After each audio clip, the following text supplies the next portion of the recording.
Well, welcome back, everyone, to the It's Just Coffee podcast. I'm Kirk Pearson. I'm Liam Conroy. Filling in for Rowan Cook, who's on a work junket today. Can you believe it? Running away again. On one of the best days, we had an impromptu opportunity to get an interview. One I've been trying to get for a while now, haven't I? Yeah. So without further ado, let's introduce to the It's Just Coffee podcast, Olympic gold medalist, Zac Stubblety-Cook. Thank you, boy. Woo! Now, Zac, I've interviewed you before for a previous podcast that I had. We don't talk about that. Why not? It was fine. But it was, that was during COVID. I think were you in Japan at the time? I think I was in Darwin. Quarantine. Quarantine. Yeah. How weird to think back then. I was in Darwin 2 weeks ago and I was like, why is this place? And I was like, oh, that's right. Darwin's actually got a pretty good hospitality scene. Yeah. So there's a great shop up there called Copy Stop. That's Kopi. Did you go there when you were there? No, we went to a Padre, a brand new one in a little arcade that we found. Yeah. It was open early in the morning. So yeah, Darwin, if those of you out abroad, is in the northernmost part of Australia, in the Northern Territory. Very low. A long way from everywhere. Very, very hot, very tropical. It was 37 degrees and 80% humidity when I was there that weekend. That's where the things that kill you are. The crocodiles, the snakes. No swimming. No swimming, yeah. Well, not during summer anyway. So, but there's saltwater crocodiles, which is bizarre. But anyhow, welcome to the show. So glad to have you on. We always start off with a bit of coffee news. I'm gonna do a wee bit of coffee news, and then we'll get into the interview. Liam, you ready? Let's go.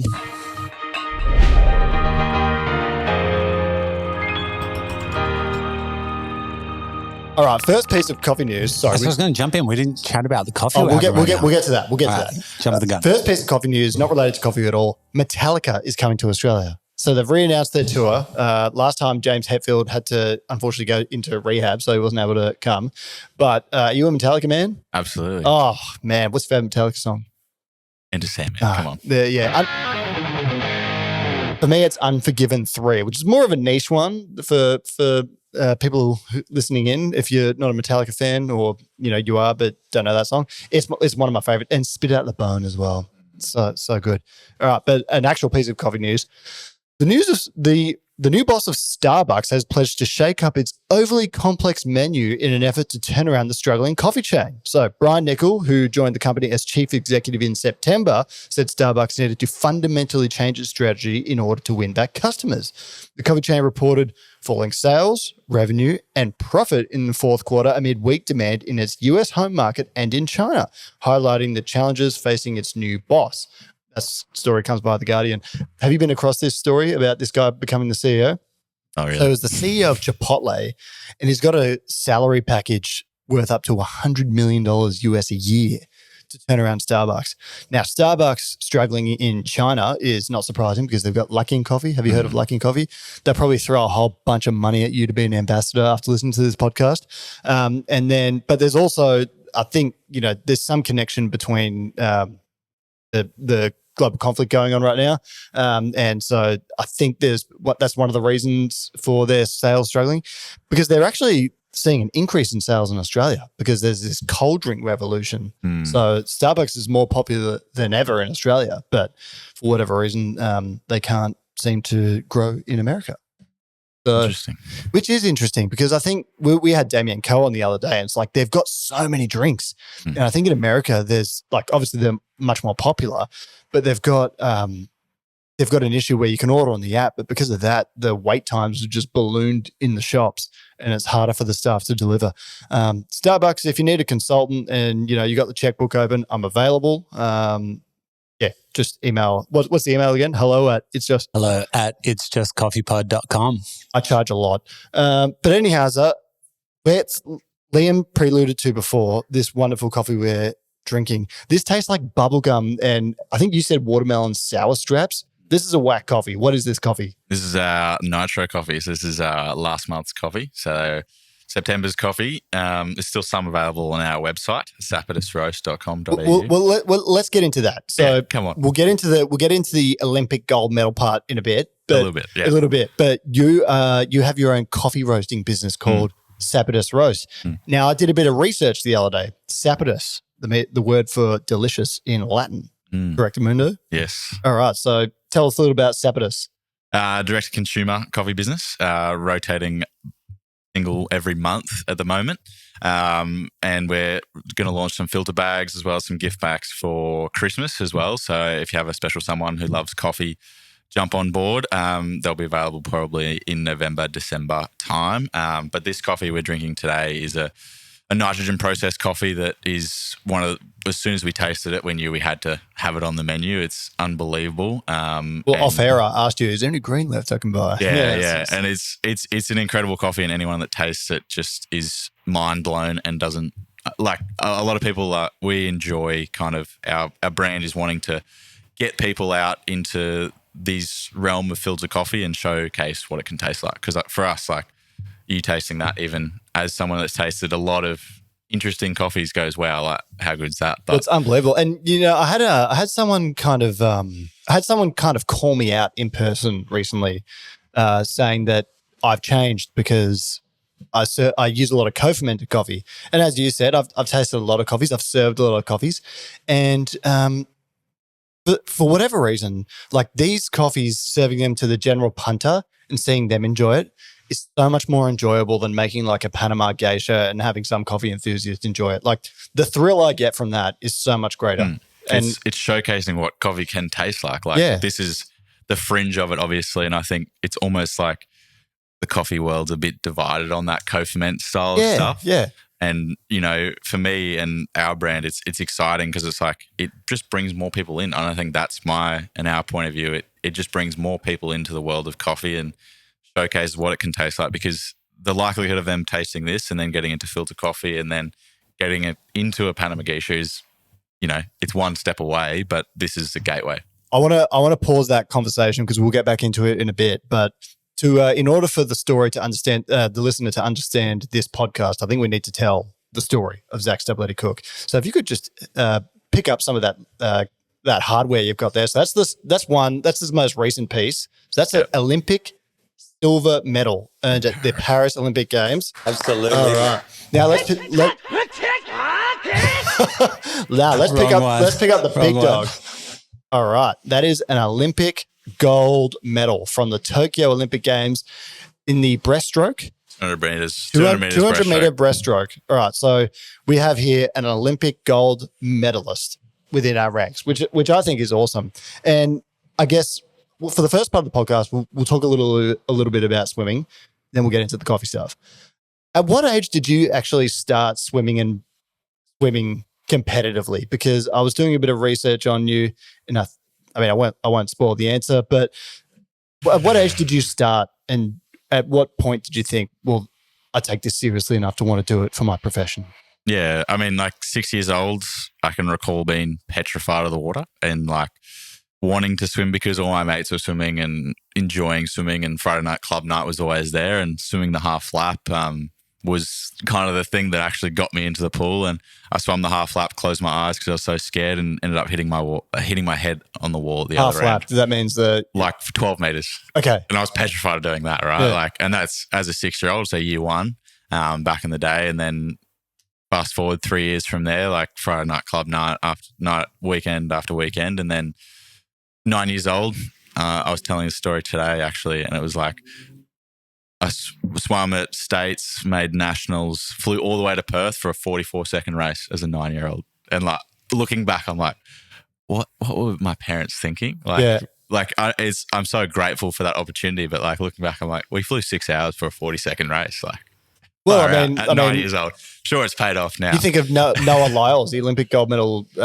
sprinter. It's like he trains his whole life for a 12-second race or whatever it is. I think it's even quicker. 10 seconds? Is that how long? I don't even know. Yeah, it's just under 9, just under 10, yeah. Yeah, so I mean, it's incredible. But I went to school with some competitive swimmers, and they were always kind of the most diligent in everything that I knew, because they got up at like 4:30, 5 a.m. as a high schooler, like, I don't know, maybe 3 or 4 mornings a week. And then they go train And mind you, this is in the winter time, and you're from Queensland, so it's a bit warmer up there. But in New South Wales, it can get reasonably cold, and so they're doing all this, and they were always fit. They always were great runners as well in long distance format because the breath work and all that sort of stuff. So were you like that too? Like, was your routine regimented at that? Yeah, that I age? mean, I wasn't probably a jack of all trades. I was much more niche into swimming for a very long time. Probably from 9 years old, I was swimming at least 5 times a week, and then probably once I was 14, 15, it was 9 times a week, and then now it's 10 or 11.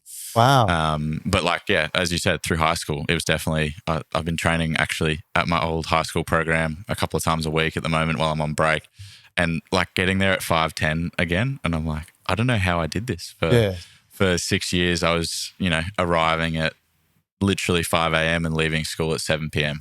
So that was my schedule. It was arrive, train for 2 hours in the morning, and then go to school all day, and then train in the afternoon till about 7 p.m. And it was like, I actually, looking back, don't know how I did it, but it was very regimented, but it was definitely supported very well too. And what's the impact on your body of swimming? Because my understanding is it's a lot easier on your body than running and stuff like that. But do you get injuries or wearing down? Yeah, I definitely have injuries. The last 12 months have probably been a very testing 12 months of injury. I've had, so the day I left for Paris, I had both my knees injected with cortisone and a gel to settle them down because I had a bit of bone bruising and some cracked cartilage. How did you do that? Just wear and tear. Just from swimming? Just overuse, yeah. When you're swimming, I suppose because you are 60K a week. So what's the motion with breaststroke? So you're going with your shoulders like this, yeah, and then kicking quite forcefully with your legs. So kicking in a weird externally rotated hip and knee angle. So your knee and hip has a lot of pressure on it, and it's a weird stroke that is not very natural. All right, so you're getting from a young age, you're practicing swimming.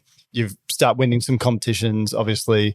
Then you qualify for what would be the national competitions, thereby getting to Olympic qualifiers as well. Yeah. So, the way that kind of works is the progression of that is you kind of, as you progress as an age grouper, you're swimming at that age level, and then you progress to an open level when you turn about 16, 17.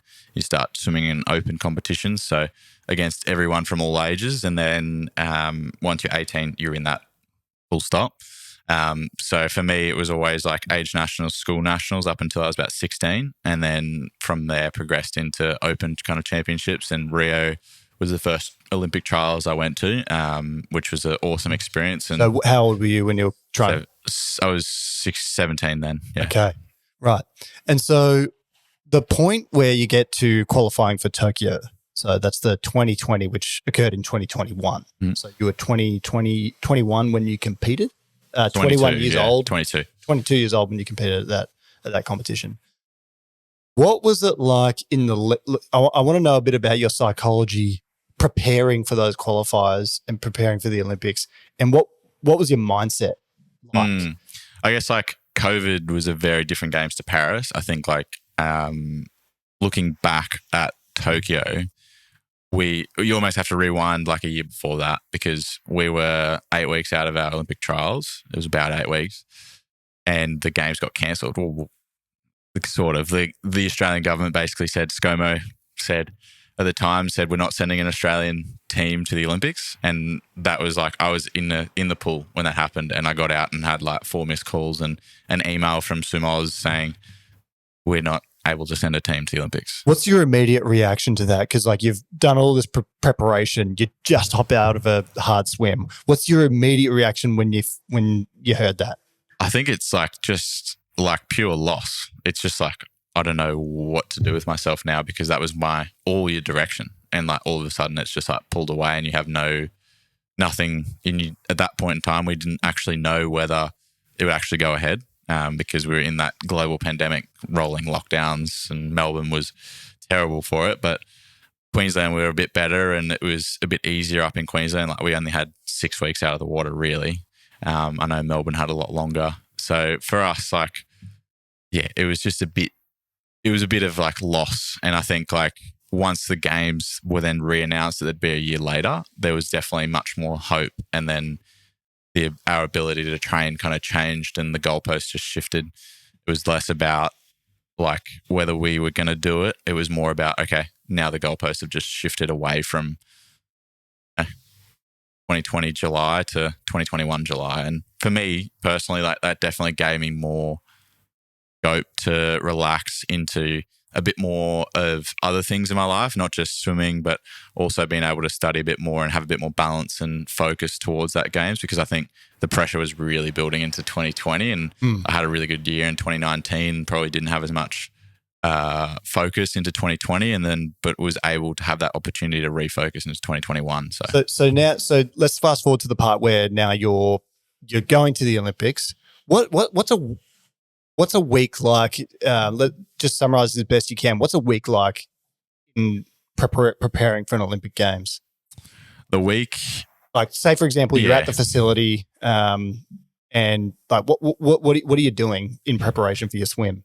Nothing. Like honestly, so like recovering your body, sort of thing. Just like literally, like if you looked at our week and our, I guess what we're doing during the day, it's like I was doing Lego in the village and watching Netflix. Mm-hmm. And now let's inject a bit of coffee into this. So where does coffee fit in to your Olympic routine? Because as I understand, you were probably the go-to guy for coffee in the Olympic Village, among swimmers at least. Yeah. So what was your routine around that? So in Tokyo, I had a frozen setup. So we were in quarantine. So I had frozen maybe 1 kilo or 2 kilos of coffee. So that's freezing doses of coffee so that you can prepare it later and it still tastes just as good. So I dosed that out in quarantine because we had to isolate pre and post. So we had 2 weeks beforehand. So I'd ordered a lot of coffee into cans where we were staging and then frozen it all and then taken it to Tokyo. So for me, then we just put it in the freezer in the room. And were people just looking at you, like other athletes just looking at you like, what on earth are you doing? I mean, some people were like, what the hell are you doing? And then like, for example, Cam McAvoy, I like gave him some or made him a coffee one day. And the professor? The professor. And he was like, oh, I get it now. Like, it was just like an instant thing where he understood it. And it was like, oh, I didn't realize it could taste like that. Or, you know, I actually remember Cody Simpson. So you know Cody Simpson, the singer, so also professional swimmer. And I remember him posting a story about some of your beans and he had like a bag of Coffee Collective, something, a Takeshi Geisha it might have been, that you had. And he's like, oh, Zach's always packing. That was pretty interesting to see. I want to know before that though. So like, you know, you had this frozen setup. What led to the frozen setup? 2018 was the start of my coffee journey. Oh, interesting. Kind of the back end of high school, definitely like relying on caffeine to survive through those massive, 12-hour days. So for me, it was always that.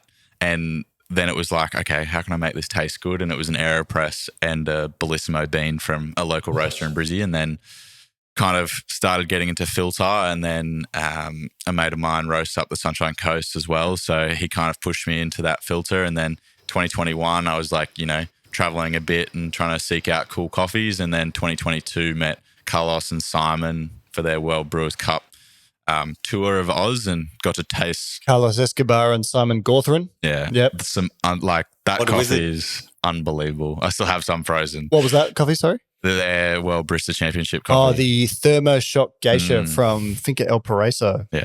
That was the one that we spoke about in that podcast with Craig Simon. It's unbelievable. Yeah. I still have some 3 doses. Megatron, we call that. Yeah. It's Megatron. Unbelievable coffee. So that was kind of what sparked the interest into like some interesting experimental coffees. And then, then traveling wherever we do, like we always try and find cool different shops like Motors in Paris, Nomad in Barcelona.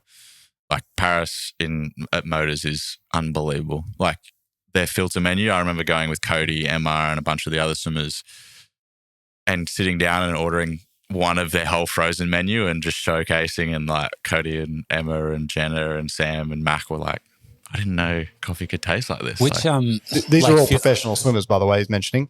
Sorry, go on, Liam. No, I was just going to say, like when you go in there, you're looking at a menu. What kind of what inspires you? What do you look for? Looking from what you've brought in, the funkier the better, yeah? Yeah, big, bold, funky, different coffees. I think like I enjoy those tea-like geishas, but that's, for me, it's not as interesting. I think like for me, I'm more interested in something that's really unique and different. And sometimes that does fail. Like I've had coffees that, do taste like Vegemite or tomato, and you're like, it could have been really cool, but or it sounded really cool, but it just didn't work. But it's really cool to see people push that boundary. Do you think it's like kind of an element of release from you? Because obviously you've got you're a busy guy, you train a lot. And do you think it's kind of like a sort of a release for you to have this hobby of coffee, like something to take your mind off swimming a little bit? Yeah, and I'm very process orientated in whatever I do. And like filters, one of those things where you can fully nerd and geek out on water and all sorts of bits and pieces. So for me, that's definitely. Say, for example, we've got a young budding swimmer who's like, "Oh, I've stumbled across Zac on a podcast. It just so happens to be about coffee." He or she could be 16 years old. Pitch to them why drinking coffee and making it is good.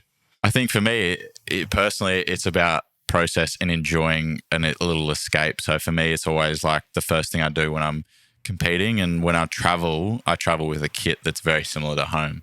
So for me, it's like also a creature comfort. I'll even travel with a mug most of the time nowadays to keep that consistency of like something in my life when I'm traveling that's really consistent. So for me, that's what it is all about. And it's about the community as well and the conversations around it, like sharing a coffee with someone, and the conversation that often happens with that is, yeah. We've touched on this in a few podcasts now, is that more and more people globally are just getting interested in coffee. Like it's not just the instant now. There's more and more people are looking for something better. They're quite capable of brewing it themselves.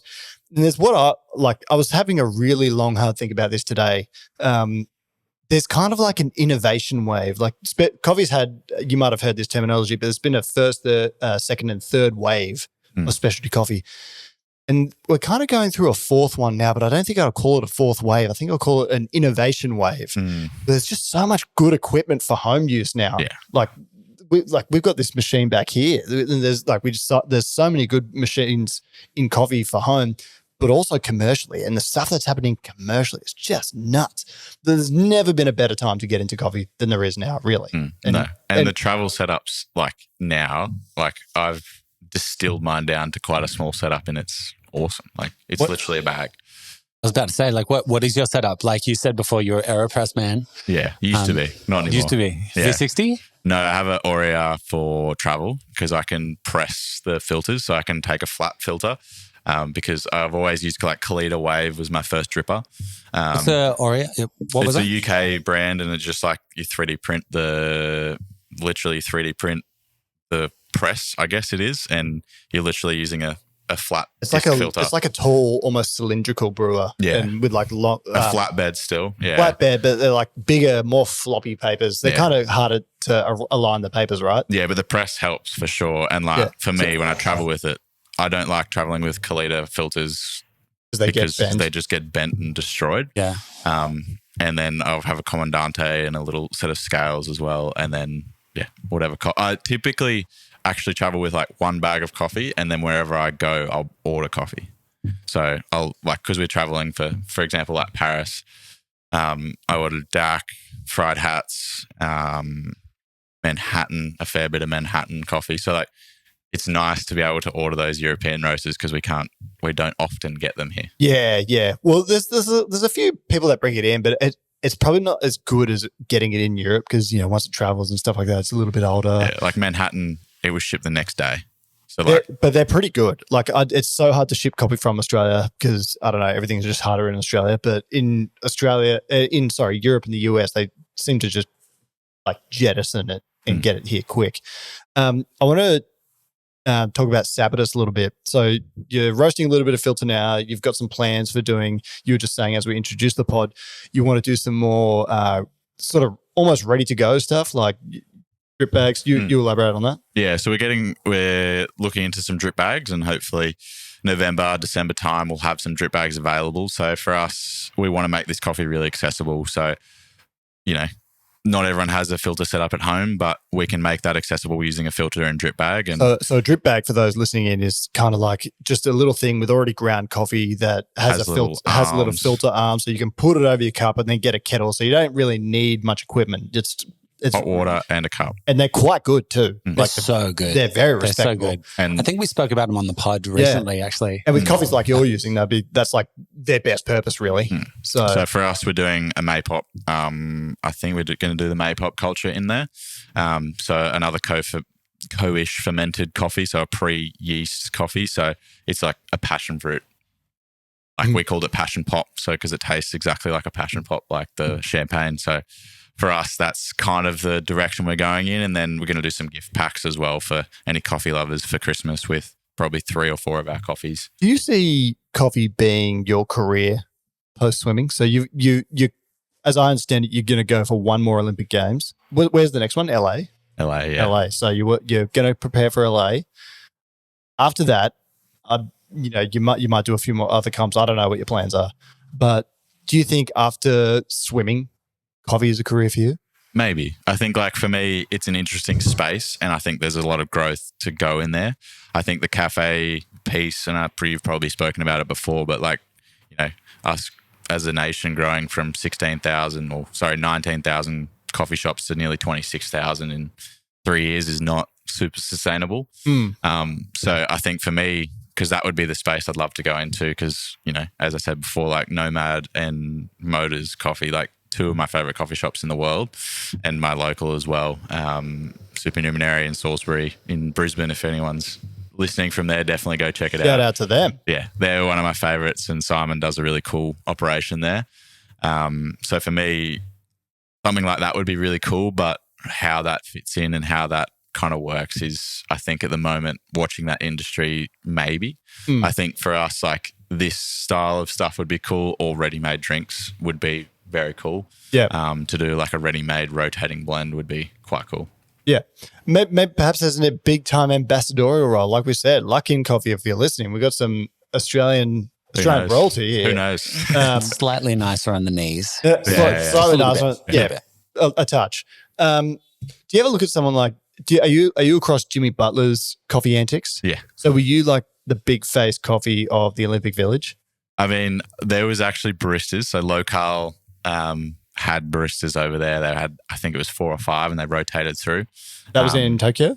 That was in Paris. Paris, okay. So they actually had the machine and everything over there, and they were basically positioned from about 6:30 in the morning till 2 in the afternoon every day. So I had my own Stag EKG and stuff because we were there for 8 weeks. So I was like, I'm just going to do it and get a full kit and full setup. So I had the whole kettle and everything in the village. So I didn't actually use the barista very much. I was brewing filters upstairs the whole time. So for me, it was more, if someone wanted a filter, I'd definitely share it with them. But getting COVID in the village made it a little more difficult to... So how did that go down? So you got COVID in Paris before your swim?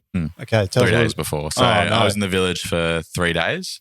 So we got in on a Wednesday, and the comp started on Sunday, and I got on the Saturday. So, and once you have COVID, you're kind of out. So you're isolated. So, we have this giant building that's only Australia, like 14-story building. That's the headquarters for Australia, and all the Aussie athletes are in that building. And as soon as I got COVID, was with another swimmer who also had COVID, Tommy Neal, who we were both put in the Fiji building, the Oceania building. So for us, we were then isolated from the team as well, which, safety for everyone. But to give you a perspective of how that actually looks is like literally PCR test, which everyone would be familiar with these days. And then I had to wait outside my room. So outside the building, so I was literally sitting in a communal space with a mask on for like an hour and a half waiting for the result. Got the result back, not good, COVID, had to then move all my stuff to a separate room, and then from there till the last day of racing, I was in an isolation room. When I had COVID, I stayed home, and I decided one day that I was going to do a lot of gardening when I had it the one time in 2021. And like, I actually felt fine. I'm like, well, I've got it. I don't really feel it, but I've got it. Yeah. But then I really was aware I had it once I finished the gardening. Because like once you do something exhausting, like that's what makes you unwell is what I found. After the swim that you did, were you just like destroyed? Just fatigued. I mean, like, it's hard to pinpoint because like the emotional roller coaster of it is probably more draining than anything else. Like because you hit the wall and you're just like, you're elated. And then by the time you get back to the village, I got into warm down after the 2 breaths. So I raced at 9:45 at night in Paris time. And then by the time I'd raced and done all the media press and then a press conference, by the time I got back in the water, it was 1:45 in the morning. Right. So like there's a nearly 3-hour window where, you know, it's just media and rolling through all sorts of bits and pieces. Yeah, it's all a big rush. Yeah. And then like by the time you get back to the village, you're like not deflated, but you're like excited and you want to talk to people and family and friends and support, but you're also like on cloud 9 and you know you're going to come down off that. I'm curious to know, how does coffee affect you as an athlete? Like, do you not have it before swimming? Do you have it before swimming? Every swim, yeah. Every swim, right. So Pretty much, do you jack yourself up? Yeah, absolutely. Like, so for me, a pre-race routine in the morning is 1 coffee. A final swim, I always have 2. Right. So like 2 before, how long before the swim? So I'll wake up from a nap normally, and that will be the first coffee, like a wake-up coffee, I guess. And then the second coffee will be on the way to the pool. So I might wake up 4 hours before the race and then be at the pool an hour and a half before I race. So I'll have that second coffee maybe an hour after the first one. So you get... I was just going to say, for someone who has coffee so kind of often, do you still get a hit of like, does caffeine still give you a spike? Or is it more of a routine? It's both, I think. Like I'm using other forms of caffeine as well. And like the way I've explained it to other people is like, I guess you progressively over the week probably abuse caffeine more and more because it does, you know, day 1 of a 8-day meet, you might be taking, let's say 2 to 250 milligrams of caffeine, so 2 coffees-ish. By the end of the week, you might be having like 4 coffees because it's just like, deteriorating effect, but you're trying to still get up. Yeah. I'm at this point with my coffee drinking where like I try not to drink too much really. Like I probably only have 3 or 4 now, which a lot of people will be like, what? That's a lot. But that's not that much. For a barista, for a barista, it's not much. But I feel like I don't need it to do things. But often if I don't have it, I'll just get a headache. Yeah. And the headache doesn't go away until I have a coffee. Like, and that's just how it is now. And I could wean myself off it, but I run a coffee shop. So like it's hard to. Yeah, not going to happen anytime soon. But are you kind of the same? Yeah, absolutely. Like I think when I wake up on a Sunday morning in season, because I'm having a coffee as soon as I wake up, it'll be like I'll wake up from the coffee headache, not from like it sucks. Yeah, that's hectic. Yeah, because I'm having a coffee at 5 a.m, right? Like, and then on a Sunday I'll wake up at 9 and be like, I've got a migraine-like headache. Are you a sleep-in guy? Like, can you sleep in? Nah.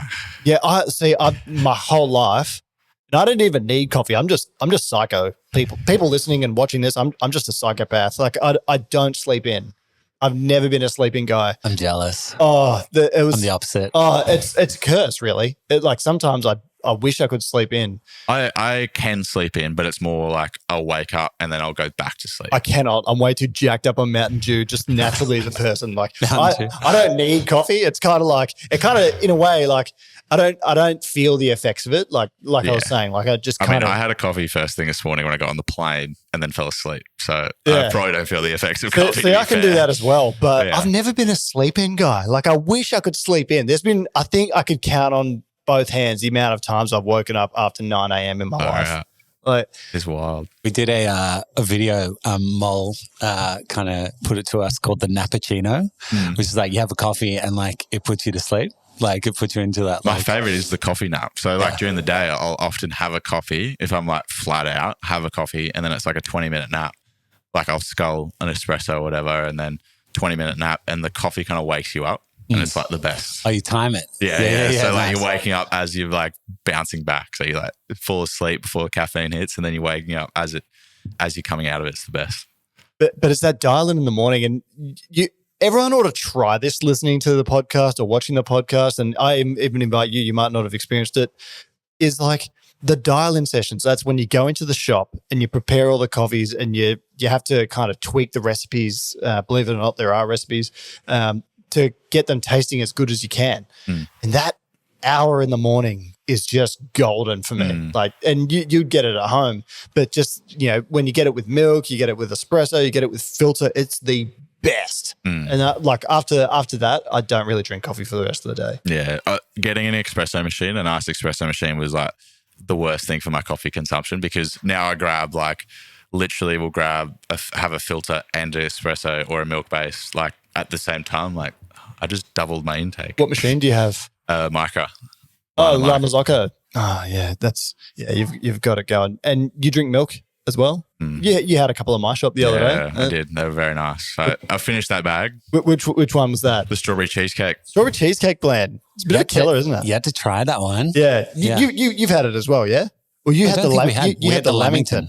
Lamington. Have you tried the Lamington? Did I make you the Lamington? Yeah, the bounty taste. Yeah. That's been a baller at the shop. I was saying, like, just going back on that, like, specialty coffee kind of tip, that he should do it in house, but like fully commit. So it's like similar to like a mocha. So you go like chocolate, and then make get a double shot of like the Lamington blend, then make it with coconut milk, dust it with a little bit of chocolate and some like raspberry, like full commit to the Lamington. That'd be cool. Yeah. That'd go off on TikTok too, surely. Yeah. Sure. You could do the cracking cup kind of thing. Yeah.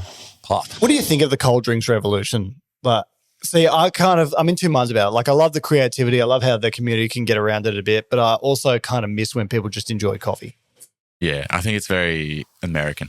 It is. Like, it's that Starbucksy culture, right? Like, it's slowly coming into here, and we're seeing it. And like, I'm all for cold brew and that interesting nitro space, like cold brew and nitro. I love that space, but adding stuff to the drink for me is a bit. Yeah, it's kind of what turns me off. Matcha. Well, I had a hot take at the beginning of the year where I said matcha sucked. It's everywhere now, and now I like it. No, even I like it. It's like a soy matcha, and it has to be with soy milk. I mean, like matcha with soy and milk. Strawberry go well together. Though. Well, the strawberry matcha, that's kind of a thing these days. Yeah, matcha strawberry Kit Kat. They have that in like Japan, and it's unreal. Wicked. I was about to say that actually kind of answers your kind of news point before, like Starbucks is kind of on the decline. That might come down to the fact that every cafe now needs and has quite a high level specialty drink that's on the Starbucks level, but it's quicker, it's like better in quality because there's only one of them or two of them. It's not like 50 to choose from. I've got a question for both of you off the hook, right? Starting with you, Zac. If you're the CEO of Starbucks, how are you fixing it? Simplifying it, I think. Like, just literally strip back the menu of what you can have. And I think like, because what they do well is this quickness and the scale of it is, Well, it's what they should be doing well. It's not what they're doing well at the moment. And I think that's a good point to anyone thinking about opening a cafe. Just keep your menu concise. You'll actually do a lot better. Liam, how are you fixing it? I reckon I'd go down the same route, but I would take it more on the approach of like McDonald's around the world, like internationally. It's like, depending on where you are, the menu kind of reflects either the city or the space that we're in. And there's kind of the winners. So it's like, you go to Japan, you get a teriyaki or whatever it is. It'd be similar. So you come to Melbourne, it's like Starbucks has their Starbucks Mont Blanc, or there's the espresso martini frappe, or like whatever it is. So it's like the winners of the city, and then you go around the world and it's like there's a reason for going, instead of going there and having like a diluted bad version that's kind of similar around the world. Like, they're like the champion playlist of that space. I went into Starbucks the other day and there's like, 12 different canisters for cream guns and stuff like that. It's like, man, I can't even operate 2 of those. And we're getting these teenagers to make all these drinks. I think it's diluted, right? Like there's so much choice that you're just like, man, I just don't want to even go there. By choice, there's no personality whatsoever, because it's like, they're like, we can have whatever you want. I'll get 2 pumps of this, 1 pump of that, on ice, cold foam, blah. And you're like, bored. Exactly. It's too much choice. The specialty coffee stuff now. And I've got a question I've wanted to ask. I think I've asked you before. Will you compete in a Brewers Cup or barista competition in the future? You're a competitive guy. You're a systematic guy. You're an Olympic gold medalist.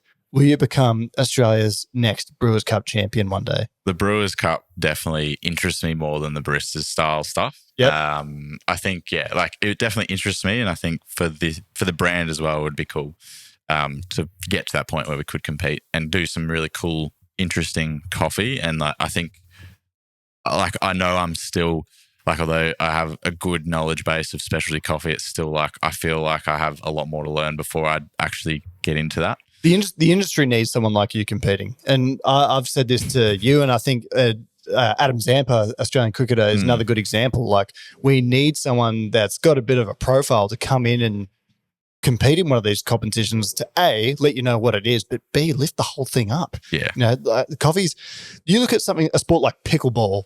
Pickleball is it's taken off. And it's like, it's pickleball. It's like a small tennis racket tennis. And you know, hats off to them. They've grown the sport, done really well with it, got major sponsors. It's growing all around the world. Fantastic. It'll probably be an Olympic sport one day. And then, you know, maybe, but it's like, why can't we do something with coffee? And it's that, like, strangely enough, I actually watch Pokemon World Championships as of like 1 month ago. You know, it's a very niche thing, but it's very popular, you know, and people do very well out of it. There's prize money, and it's well run, all that sort of stuff. Coffee competitions in Australia, I think we could lift the quality of it up, the way it's run, and you know, having people like you join, I think would be a wonderful thing. So my invitation to you is throwing down a challenge. I challenge you. I double dog dare you to compete in a Brewers Cup competition. I think you're right in that kind of tip. It's like there's so many, like you look at any esports or stuff like that, like these kind of really niche but like absolutely thriving communities that, you know, it's like why that there should be a platform that is celebrated to that capacity as well, you know? Well, billions of people across the world drink coffee. Billions. It's in every country. It's $1 billion. I think it's a $5 or $6 billion industry in Australia. Countless, infinitely more across the world. And, you know, and why not have a competition that more people can relate to? At the moment, it kind of just seems like a bit of a wanky thing, which some people do, and they don't really understand the nuances behind coffee and why it's a good thing. And we've kind of got a bad image to the public. A bit snobby, yeah. It appears snobby, yeah. But I don't think that's really how it will be forever. I think more people are getting into it, and they kind of understand, well, actually, this is good. I like it. I want to see what other people are doing to improve my own game. It's the CrossFit of the it's the CrossFit of you know, the drinking of the culinary arts. But you know, I truly do feel like that. And someone like Jimmy Butler, if he ever decides to compete, that will lift the whole industry up. Yeah, it would. Yeah, and he's got the resources to get the coaching to be able to do it well. Oh yeah, yeah. And it'd be interesting to see how that would translate and whether, like, that's the thing. A lot of these esport, all those pieces, or like cricket, pickleball, I think cricket probably has more of it, especially taking off in the US. It has the entertainment. So for me, it's like, in order for a comp to take off, how do you swap it from that snobby or like nicheness of people like who just love coffee and love everything behind coffee to something that your average punter could flick to a Channel 7 or a Channel 9 or whoever took it on board and watch it and get behind an Aussie or get behind their local. And this is the thing, like we were talking about the innovation wave of coffee, and that's kind of going to be the biggest component of that will be in people's homes. So more people drinking coffee, of course they'll take an interest in it. I think we just need to have that sort of level of competition and appeal to competition to drive that whole thing up. And do you think they need to reformat the style of comp? Because I love the AeroPress where you get a bean and then you're asked to get the best out of that and then submit a recipe. Because to me, that's way more of a competition because it's the same thing. Like the Olympics, for example, you're in the same pool, swimming the same stroke, abiding by the same rules. It's not, you're not advantaged because your roastery is better resourced and get X, Y, Z bean. There's an idea of that. I think there's a few different options. One could be like, what if there's 10 coffees to choose from? And it's kind of like a MasterChef, you know, challenge where you've got to go pick your ingredients or whatever. What if you pick from one of 10 different coffees? You've got X amount of time to calibrate and go into it. I kind of like the idea of being able to go and source your own coffee and, you know, that could take you at world's length. You could have a role in experimenting and presenting it. But, you know, like you're right, there is a bit of a challenge. We have a compulsory round in Brewers Cup, which is, everyone effectively gets the same coffee, and that's got a lot of weight in deciding who the winner is. I think there's enough to work with what we currently have. I think we just need to better make it appealing to the public. That's live streaming it. That's kind of profiling who our stars are, who the competitors are before the event. There's a whole lot that can be done there. And then, of course, getting Olympic gold medalists to a couple others, maybe. A couple of others. Get Jimmy Butler and get Zamps in there as well. Sorry, I was just going to go on that. I was just thinking about like, there's a bit of a disconnect from the format. Like you said, it's there's someone that creates something, has an incredible amount, a team with a whole heap of tech, and then there's a judging board. And it's like you get taken along the story for the brewer, but then the judges kind of like, they just like sit there, go through it, experience it, and keep cool, and then make their marks. I reckon if they showcased their experience, them, like the judges actually broke down and verbalized and like, unpacked their palate. And if the judges were like kind of the other way around, like the brewers were the judges, you know what I mean? They go through and they're like, oh, this is what I taste. I'm breaking down what I'm tasting and all those things. It'd also be interesting for then, like, for example, esport, why it's popular is because like you can go play the same game, right? Like for me, that's been the piece I haven't enjoyed about Brewers Cup is like, I'm never going to taste that coffee. I'm never going to have the access to that or have the access to like what they have, the way they've exactly brewed it with the water recipe and everything. It's like, I'm never going to be able to get that out of the For me, competition's a waste of time if you don't share your coffee afterwards. Yeah. Like, just like, how can the public actually verify you as a champion? Like, there's a few judges behind a room, like they get to try it, yada, yada, yada. Like, people need to be able to try your coffee. And, if you're a winner, like this year's winner's Niccol, he's in Indonesia. You might only get to try it if you're in Indonesia, unless he does a tour. But Jack Simpson did a great job of it in Australia. He had some he had some opportunities for customers to come and try it. Fantastic. I think it needs to be the standard. And then Carlos and Simon toured Australia and you're able to go to a ticketed, like literally it was 15 people in the room and they did 2 nights in each city basically. And showed how they got to the recipe, and that was really cool. And that was like a big educational piece for me, who was like in coffee, but not quite at that understanding. And then for them to go through like the water recipe, well, Simon didn't go into the water recipe, but he went through like pour patterns and different, like all different brewers. And basically he brewed it in front, like they both brewed it in front of us in different brewers and said like, taste this, and taste the difference between X and Y and grind size. And like for coffee people, it was really cool experience to showcase that comp and how they actually landed on a recipe. Like, because like you look at a comp and it's not accessible because you're like, how did they get there? And I think you're right. Like doing things like that, I think a lot more content around it would be good as well. I think that there's myriad ways. We're working on parts of that with the podcast as well. Trying to, even though we have a podcast now, to me is like value to lots of people. This is free. You can just log onto it on YouTube, Spotify, share it with 2 friends, by the way, do us a favor. But it's a free resource for people to learn a bit more about coffee. And we'll have some more informative things to come in the future. I was going to say, can you imagine MasterChef? Like, we get taken along their whole preparation of the food, everything, their ups, their downs, all that stuff. They walk up to the thing and then the judges just look at it and walk away. I think that, you need the person there to like go through it and then go, oh my God, experience it and why I want to, like when you're saying it's like the worst part is that we'll never be able to try those things. But at least we're like, we have someone try it. Like today, your coffee is incredible, right? We had this like watermelon-y, juicy, like funky situation. I cannot wait to like one day try that. That would be insane. For the exact same reason, like we're getting the human side of the experience, Yeah. Absolutely. We've got 2 more segments to move on to. I want to ask what your concluding remarks on coffee before we enter the next 2 segments. I mean, I'm excited for the future of innovation of coffee and seeing a lot of wine and whiskey or alcohol processes being pulled over into the coffee industry. It's really cool to see. Like our coffee for Christmas, we're changing up our blend to a rum barrel aged coffee. Ooh. So it's a very Christmassy. So where does the consumer get onto some of that? So that'll be online from probably December till Jan. What's the website? sapidusroast.com.au. sapidusroast.com.au. One more time, what was it?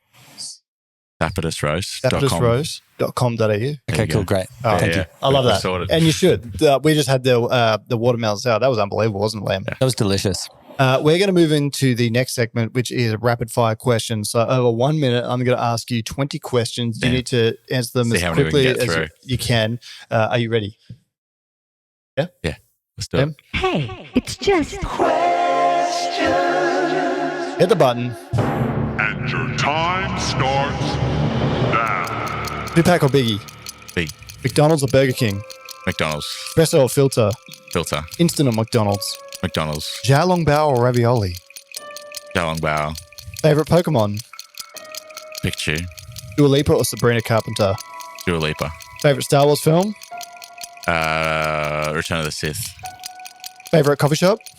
Motors in Paris. Best coffee you've had this year?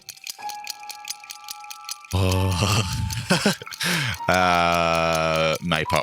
Okay, if you could be an Olympian in another sport, what would it be? Golf. MJ or LeBron? MJ.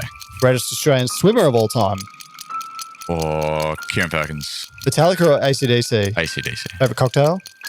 Gin and tonic. Who's your coffee idol? Carlos. Red pill or blue pill? Blue pill.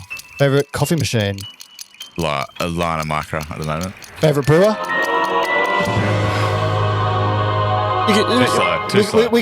I am curious to know, what's your favorite brewer for brewing filtered coffee? I'd have to say the Origami. Origami. Yeah, we use them at the shop. They're quite good. I think it's just versatile. It's like it's a brewer, but it's got kind of like it's in a zigzag pattern. So there's like airflow. There's holes that kind of provide greater airflow, and you can use multiple. Yeah, so different types of filters. Like you can use. I love using it with Kalita filter because flatbed and Kalita wave filter is unreal in it. Yeah, as in it's kind of looks like a. What would you say it looks like? Looks like origami. Yeah, it looks like origami. It looks like it's been folded up like a fan that's become a cone. Right.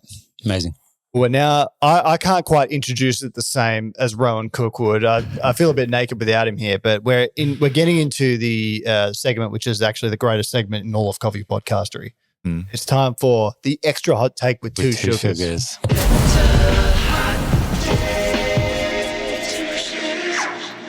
All right, who wants to go first? You or me? I've got one. I think we talked about it already. Well, we haven't shared it with the listener yet. So down the barrel, down this camera, tell people, what is your extra hot take with two sugars?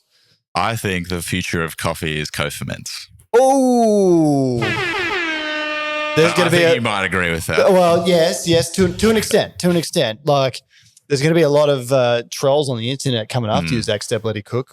Elaborate. I think it's a gateway.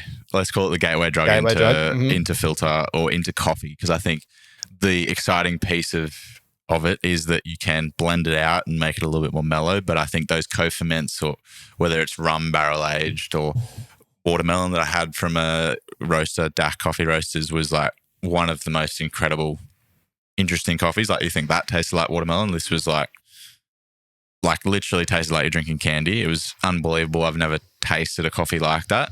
Even as milk espresso, it was wild. So for me, it's like, it is that gateway into showcasing to people, this is what coffee can taste like. I think, yeah, and this is the kind of the debate that's raging in the industry right now, because a lot of people think it should be categorized differently. And to an extent, I actually agree. It should. And, a co-ferment coffee that's like, hasn't gone through the same, I guess, strenuous production as like a geisha has to enter the best of Panama.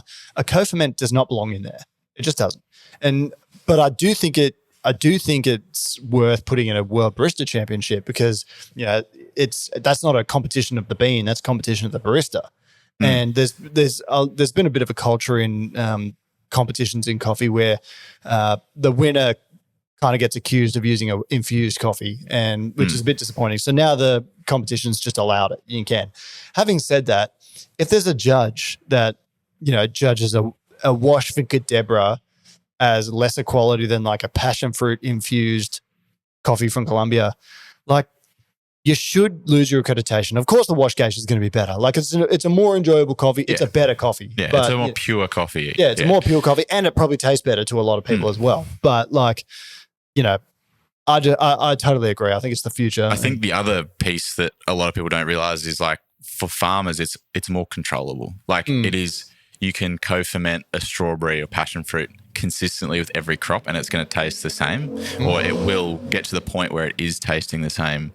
Like, because if we lean into this innovation of that in Colombia, and like that gives the industry more stability. Like, you know, we've seen it's more repeatable. Yeah, it's more repeatable. Like, you know, you get an extended you get an extended ferment or a nice geisha, and literally it's like wine. It like depends on the weather each year, right? Yeah, and so, like that's exactly right. Like I kind of enjoy the seasonality of that as well. Sometimes it means you got a good crop, you know. Sometimes it means you got a bad crop. But hey, to appreciate the sun, you've got to know what rain is. I'm gonna load up with my extra hot take with 2 sugars, if I may. We ready?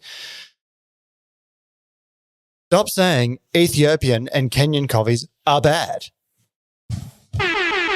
That's huge. So, well, it is because I love Ethiopian coffee. Well, exactly. So, but there's a kind of, and you know, barnyard coffee. I've kind of been a part of it myself. We're saying that, like, you know, there's been a few bad harvests for Ethiopia and Kenyan coffees, which is somewhat true. But, you know, for anyone saying that this has been a bad harvest for Ethiopia and Kenya, it's like, have you been smoking? Like the coffees I've had from Kenya and Ethiopia this year are outstanding. And I think there's like a general thing. Coffee's become more expensive over the years, the green price for coffee. And I think that people haven't really stayed buying the same coffees at that price point, at their new price point. They've just gone and bought cheaper coffees. Yeah. So of course the Ethiopian or Kenyans like might not taste as good as the ones you've had previously. And the industry is becoming more popular globally, more people competing for the better coffees. So you might not see the good stuff around as much anymore. Yeah. But like to say that they're not producing good coffee anymore is just total nonsense. And like I think it's like bad for people to say for those nations' image. Like, actually, they're quite good, and we don't need to tear them down. Ethiopia for me was like one of the coffees, like because it's naturally so funky and different. That was like always what I'd gravitate towards in the beginning of my coffee journey. I guess it's like that's what I gravitated towards was definitely Ethiopian, and then had some incredible Kenyans as well, like more purist coffees though. To me, like a prime Kenyan or Ethiopian as an espresso, I don't think anything beats it. Like the washed Ethiopian espresso for me is like crack. Yeah. You know? It's so good. Yeah. And just like, you know, we had some stuff this year that we bought through Melbourne Coffee Merchants and unbelievable coffee. Just washed Ethiopian. I absolutely love it. Yeah. But we just about run out of time. I know you've got to go and we've got some things to do after the pod. But if there's anything you want to say to the listener, so Sapidus Roast, is sapidusroast.com.au? Yep, sapidusroast.com. Sapidusroast.com.au if you want to get some red hot beans. Yeah. But yeah, what are your concluding remarks to the listener / viewer? Try some of our coffee. Enjoy it. And I think like for us, we'd love for you to try it, but also share it with people around you. Because for us, these coffees are really exciting. And whenever people try them, they are often shocked at what they can taste like. And they are a little bit different. So, you know, jump on board and make sure you're sharing it with your community. Absolutely. And I'm in the process of complex negotiations to try and get Zac Stubblety-Cook to come to a pop-up here in Melbourne. So we'd love to do it. Yeah, keep your eyes peeled for that. But thanks again for coming on the podcast. We've been really campaigning for this one. You sent me a message last week saying, or it was earlier this week saying that you were potentially coming to Melbourne. So we jumped on the opportunity. So in Melbourne for 12 hours. For 12 hours. But we squeezed the podcast in. Thanks so much for your time. Thanks for bringing the medals as well. That was awesome. So, how amazing. Awesome stories. Look forward to everyone being able to listen to this. But yeah, thanks again so much for coming. And as always, it's just coffee. Oh yeah, boy. I'm excited to try that Christmas blend. Yeah. All these blends. We'll have to get some. It's a shame that Rowan and the boys weren't here. Are you expecting to be in